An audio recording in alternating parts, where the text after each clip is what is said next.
নমস্কার, আমি দীপপ্রসাদ গাইন চলে এলাম প্রত্যেক দিনের মতো আজকেও আপনাদের সামনে সিএএ নিয়ে কিছু আলোচনা করার জন্য।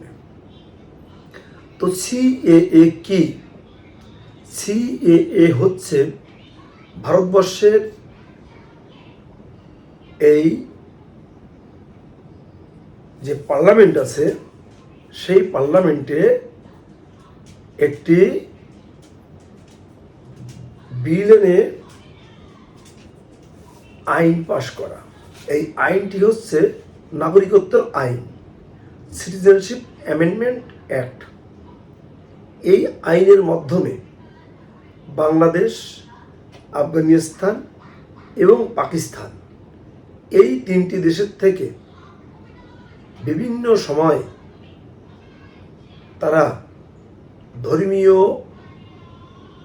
কারণে নির্যাতিত হয়ে তারা এই মহান ভারতবর্ষে এসে আশ্রয় নিয়েছে বা অন্য অন্য কারণে চলে এসেছে হিন্দু, বৌদ্ধ, খ্রিস্টান, শিখ, জৈন, ফার্সি এই 6 সম্প্রদায়ের মানুষ।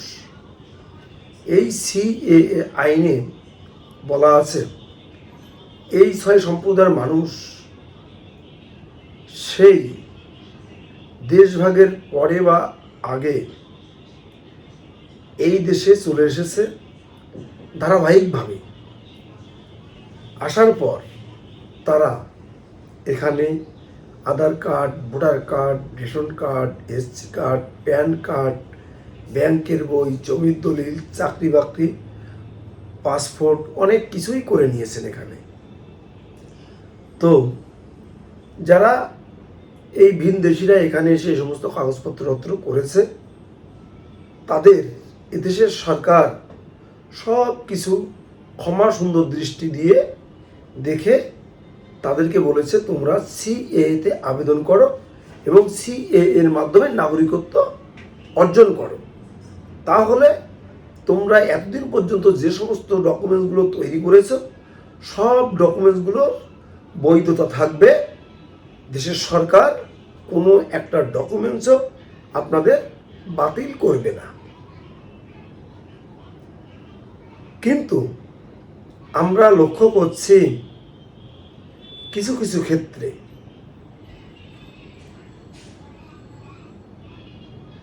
সরকারি কর্মচারী অর্থাৎ অফিসার অনেকেই অনভিজ্ঞ, মানে আইনের ধার ধারে না, আইনটা পড়তেও জানে না। আপনারা দেখেছেন ইতিমধ্যে বহু স্কুল শিক্ষক, বহু জায়গার গ্রুপ বি, গ্রুপ সি কর্মচারীদের চাকরি চলে গেছে। কেন? তারা লেখাপড়ায় বহা কলম, তারপরেও তারা ঘুষ টুস দিয়ে চাকরি পেয়েছিল।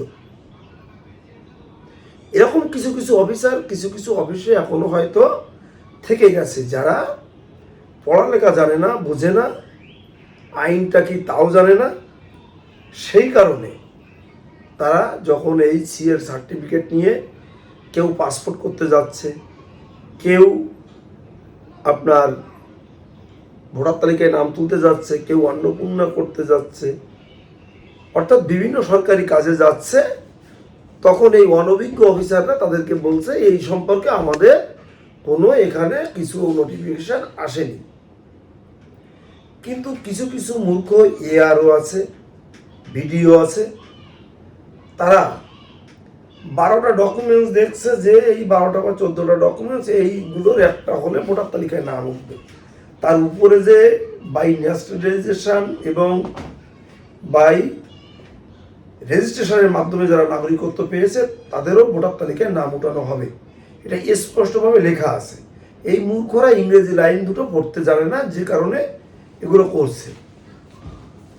আবার অনেক আছে পড়তে পারে কিন্তু তাদের সমস্যাটা একটু আছে, হয় টেবিলের নিচে, তা নাহলে তাদের শয়ন কক্ষে মাথার নিচে একজোড়া কালীঘাটের ছেঁড়া চটি আছে, যেমন অফিসে বসে ওই চটি জোড়া শুকে বা চেটে তারা কাজে বসে, আর বাড়িতে গিয়ে মাথার নিচে যে বালিশটার নিচে যে ছেঁড়াচটিটা আছে ওটা একটু চেটে চেটে নেয়, যে কারণে তাদের এই এটা বুঝতে একটু কষ্ট হয়। তবে তাদের বোঝানোর জন্য যা যা পন্থা, সব পন্থা তৈরি হচ্ছে এবং আমাদের যতদূর জানানোর আমরা সব দিকেই ইতিমধ্যে জানিয়েছি। তার ফলস্বরূপ আপনারা কিছুদিন পরেই দেখতে পারবেন যে কোথা থেকে কি হচ্ছে। এখন স্পষ্টভাবে আমরা বলি, 2014 সালের 31শে ডিসেম্বরের ভিতরে যারা এসেছেন তারা অবশ্যই সিএএতে আবেদন করবেন। আর যারা 2014 সালের পরে এসেছেন, 2024 সালের 31শে ডিসেম্বর, এই মানুষগুলো আপনাদের প্রশাসনিক কোনো সমস্যা থাকবে না, আপনারা শরণার্থীর মর্যাদা পেয়ে এখানে থাকবেন। যদি আপনারা কেউ মনে করেন যে আমরা ফাইল করে রাখতে চাই, তার একটা সিস্টেম আছে, সেটাও আপনারা করে রাখতে পারেন। কিন্তু অনেকেই প্রশ্ন করছেন এখনো সিএ করতে গেলে কি লাগবে। এই কথাটি আমি বিগত 3 বছর ধরে একেবারে বলে যাচ্ছি প্রত্যেকটা ভিডিওতে। সিএ করতে গেলে কি লাগে, আপনি 2014 সালের 31শে ডিসেম্বরের ভিতরে ঢুকেছেন, তার ভিতরে ঢোকার পরে আপনার Aadhaar card, voter card, ration card, PAN card, ব্যাংকের বই, জমির দলিল ইত্যাদি ইত্যাদি কাগজপত্র তৈরি করেছেন। তার যে কোনো একটা ডকুমেন্টস, আর কি লাগে, কোনো ধর্মীয় প্রতিষ্ঠান থেকে একটি ধর্মীয় সার্টিফিকেট, আর 3টি কোর্ট নোটারি। যদি নামের বানান ভুল থাকে, মিডিল নেম সমস্যা থাকে, ডেট অফ বার্থ সমস্যা থাকে, একটা ফার্স্ট ক্লাস ম্যাজিস্ট্রেট করতে হয়। আর বাংলাদেশ থেকে কি লাগে, বাংলাদেশ থেকে লাগে হয় আপনার নিজের, তাহলে আপনার বাবা, ঠাকুরদাদা, পদদাদা, বা আপনার মা, মায়ের মা, মায়ের বাবা, এমন কারো একটি ডকুমেন্টস। সেই ডকুমেন্টস হয় তাদের বার্থ সার্টিফিকেট, তাহলে তাদের জমির দলিল, জমির পর্চা, স্কুল সার্টিফিকেট ইত্যাদি ইত্যাদি ডকুমেন্টসগুলো হলে আপনারা কিন্তু সিএতে আবেদন করতে পারবেন।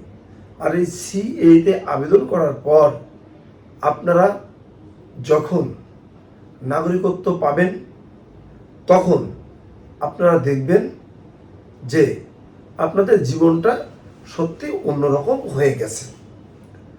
তো আপনারা অনেকেই ভাবছেন আমরা কোথায় সিএতে আবেদন করব।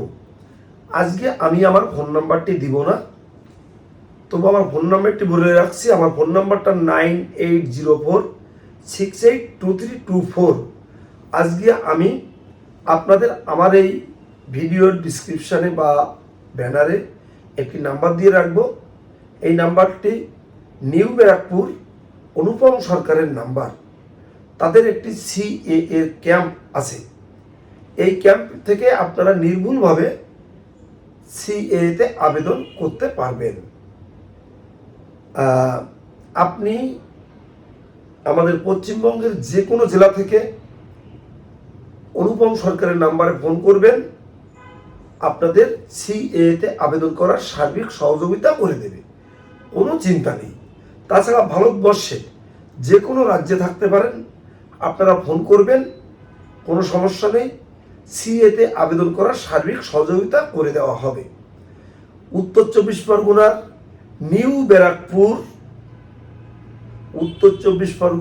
নিউ ব্যারাকপুর স্টেশনের পাশে মায়ার এরোর খুব কাছে একটি সিএএ সহায়তা কেন্দ্র, ওখানে করছেন আমাদের এক ছোট ভাই, নাম অনুপম সরকার। আপনারা তার মাধ্যমে সিএএতে আবেদন করবেন। ডিসক্রিপশানে অনুপম সরকারের নাম্বারটি দেওয়া থাকবে, সরাসরি ওকে ফোন করে আপনারা আপনাদের অ্যাপ্লিকেশন করার সার্বিক সহযোগিতা তার কাছ থেকে নেবেন। যাই হোক বন্ধুরা, তোমরা যারা প্রত্যেক দিন শহর, বন্দর, গ্রাম, গঞ্জে আমার এই প্রতিবেদন দেখো, তাদেরকে বলবো আমার এই চ্যানেলের বক্তব্য তোমরা শেয়ার করে দেশ ও দেশের বাইরের লোককে দেখার সুযোগ করে দিও, যাতে এই সমস্ত মানুষগুলো একটু উপকৃত হয়। আর আমার চ্যানেলটিকে একটু সাবস্ক্রাইব করে দিও, যাতে আরও অনেক মানুষের কাছে আমাদের এই ছোট্ট প্ল্যাটফর্ম ব্যঙ্গ বা ব্যঙ্গমী চ্যানেলটি আরও সমৃদ্ধ হয়। তো শেষ করার আগে তোমাদের প্রতি রইল আমার প্রাণের অপরন্ত ভালোবাসা, আর আমার বয়োজ্যেষ্ঠ সকল সম্মানীয় গুরুজনদের চরণে রইল আমার শতকোটি প্রণাম।